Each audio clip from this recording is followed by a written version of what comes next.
Roundhouse kick is probably the most commonly used kick in martial arts. At least that's been my experience. The main reason it's used so much is because it's easy. You lift your knee at the side, bent, and then you straighten it. See? Now you can throw this with really poor technique. That was the best technique I could muster. And it looks like this. There. Not a very powerful technique. However, with these savate boots on, you can end fights with it. Hit someone right in the solar plexus, it makes it very difficult for them to breathe. Now, as I said, you can do this with poor technique. That was poor technique, I didn't bend my knee. To do it correctly, what you want to do is my fighting stance. Right? I'm going to lift the knee up, then rotate around as I'm extending.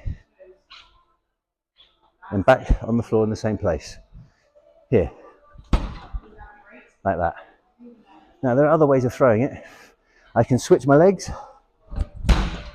Switch roundhouse kick. It's a lot more powerful because it then becomes a back leg kick. It's got more distance to accelerate to the target. So, another variation, if I want to cover some distance, I can skip my leg in, like that. Yeah, same as when I skip my leg in for the front kick. Or, same as with the front kick, I can lift the knee and slide forwards. Now that doesn't really add much power to the roundhouse kick, simply for the fact that the roundhouse kick hits the target from the side, and my body weight's moving forwards. If I want to kick from the back leg for a roundhouse kick, I'll go over it to show you. It's basically the same. I lift my knee straight up and turn my body sideways, like that. I'll show you from here, look. I'm going to go up, turn, kick, and back down. Straight up, straight up, turn, extend, bend, and then back down. So from here,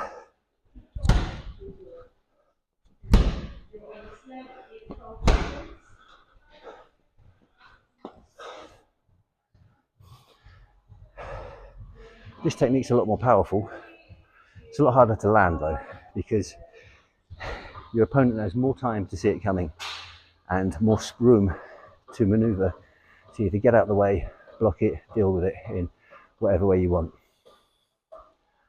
So, jumping variations of this technique, you're not really going to use unless you're moving to the side. So,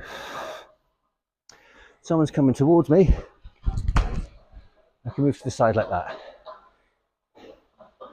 Other than that, I'm not really going to use a jumping roundhouse kick. From here, I'm going to move around that way with the kick. My opponent's coming towards me, move around to the side with that kick. You'll see that a lot in Taekwondo, not in much else. Okay, now the roundhouse kick is very easy to double up. Okay, doubling up the roundhouse kick is one of the most common double kicks. I fake a kick to the body, the one I want to land is to the head. Same with this side. Feint to the body, land the one to the head. Now you'll notice I'm actually landing both of those. That's because the best feint is one that could actually hit. So let's say I land a couple, fake it. Roundhouse kicks work best to the head. Unless you're kicking off the back leg, then they've got a lot of power. So one very common method of landing a roundhouse kick to the head is to feint the front kick.